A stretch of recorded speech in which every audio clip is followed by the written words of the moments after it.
there's an update in the Trayvon Martin story. You know, if you guys don't remember, he's a 17-year-old African-American kid who was walking home from a convenience store. He had bought candy and iced tea, and then a neighborhood watch male ended up shooting him for no apparent reason. But they have actually released the audio tapes of the 911 calls from that day, and now his parents are calling for a federal investigation because they don't trust the Florida Police Department that was originally handling the case. And we actually have some of the audio for you guys to listen to. Hey, we've had some break-ins in my neighborhood, and there's a real suspicious guy. It's Retrieve View Circle. The best address I can give you is 111 Retrieve View Circle. This guy looks like he's up to no good, or he's on drugs or something. It's raining, and he's just walking around looking about. Okay, and this guy, is he white, black, or Hispanic? He looks black. Did you see what he was wearing?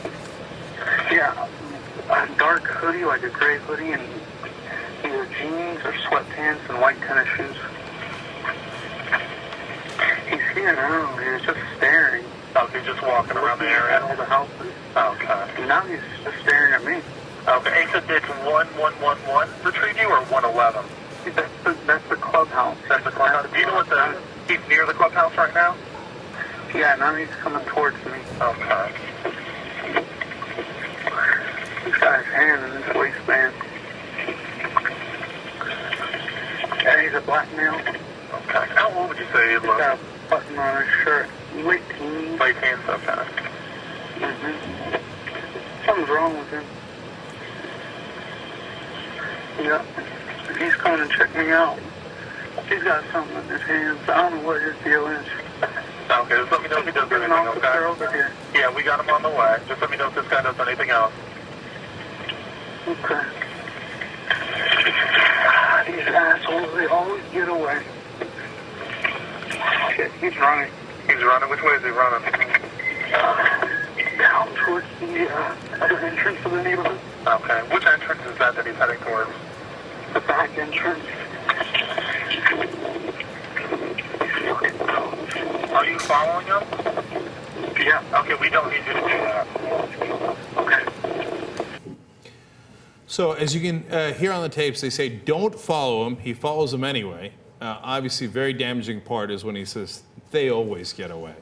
And apparently he'd called 911, of course, many times before because he's looking for a confrontation. What I found most interesting is when he kept projecting, saying, oh, now he's staring at me. Well, that's because you were staring at him. You kept staring at him and called 911 on the guy. He's probably wondering, why is this guy staring at me? And he's talking about him. Right. Maybe he could hear you. Right, and he says, oh, he sounds like or he looks like he's hammered or wasted. There's something wrong with him. But now we find out the cops actually did not do what they were supposed to do, which was to find out if the shooter had actually been intoxicated. And some are saying that on the tapes, if you listen to the whole thing, Zimmerman sounds like he might be intoxicated. The whole thing is a projection.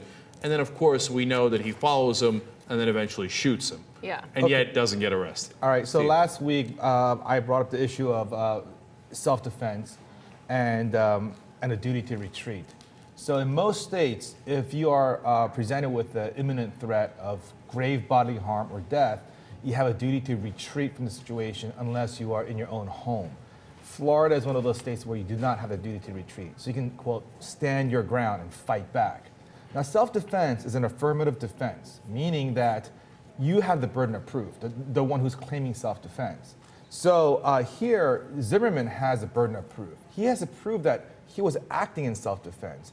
So when the police chief says things like, well, we have no evidence to say that it was not self-defense, that's nonsense, because he should have been arrested, investigated, and if his claim is self-defense, then he has to prove it. It is his duty and his burden to prove that, in fact, it was self-defense. And two other things here. Yes, you don't have to retreat in Florida, but that doesn't mean you could run after the guy, right? I mean, he didn't. Not only did he not retreat, he didn't stand his ground. He ran towards the guy. Look, think about that, right? Because in order for the self-defense to work, he has to say like, "Oh my God, I was put in imminent danger," right? Yeah. But as Misty's pointing out, he's the one that created the danger in the first place by running after the guy when the 911 dispatcher told him, "Don't run after the guy," right? And then they always get away, of course. And then the second part is what Steve mentioned last week. which is it has to be proportional force. In order to use fatal force, you have to think that your life is in danger, right? So what did he think he was going to do? Trayvon was going to kill him with his bag of Skittles? Yeah, punch him to death? What could he possibly do? Yeah, also, you have to prove two things. We have to make two showings. One is that a reasonable person in your situation would reasonably believe that his life was in imminent danger. And two, that you actually believed it, right? So would a reasonable person who's 28 years old and armed with a gun be reasonably afraid for their life when confronted with this 17-year-old boy who weighs 140 pounds, 100 pounds less than you? Is that reasonable? Okay, so that's one standard. And then the second thing is that he actually believed it. So Zimmerman has to have actually felt, oh my God, I feel so threatened, and that feeling has to be reasonable.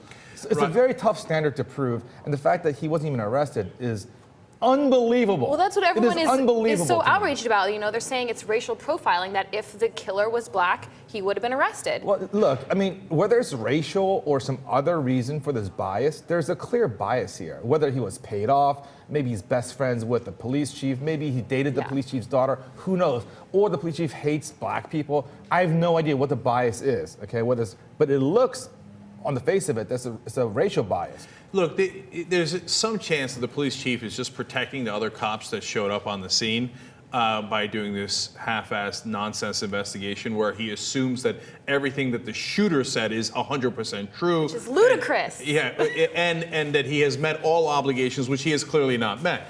But the first cop that showed on the scene, there's less question about, because he doesn't, as I just told you, doesn't do the intoxication test on Zimmerman, but that's the least of it.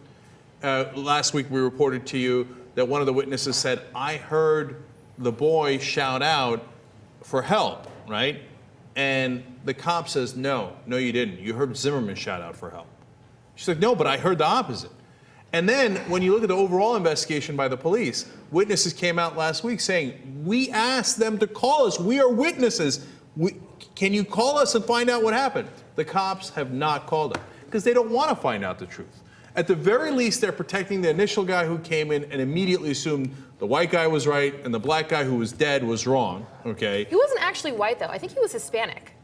His dad is claiming that he's at least part Latino, to which I say, so what? What, Latinos can't be racist against black people? What, is that a new rule I'm unaware of? And then, look, crimes happen, right? And this was a particularly atrocious crime. I think the reaction by the police is much worse. It is worse, and here's why. Obviously, it's bad for Trayvon and his family that nothing is being done. But it's also bad for society. When you have a police department that does not enforce the laws appropriately and fairly, it invites just massive chaos and vigilante justice. And you know what? I mean, if that's a standard, I could just basically kill whoever I want, just initiate a little fight with the guy, and then just pull out a gun. Like, if I wanted to kill you, I just bump into you, call you names, push you, and then when you push me back, I pull out a gun and shoot you. Self-defense. Yeah, right? You might not even have to start the fight, because if the standard is, well, the guy claims self-defense and the other guy's dead, so I believe the guy who's still alive, okay, then you just go around shooting everybody. I mean, this is clown-ass justice. I mean, it's not justice at all, in fact, right? I mean, this is nonsense. The police saving their asses. Yeah, I mean, look, this is why we got to have good laws and good enforcement of laws. Otherwise, you just invite people to take matters into their own hands, which will lead to way more deaths and more injustice. It's a horrible situation.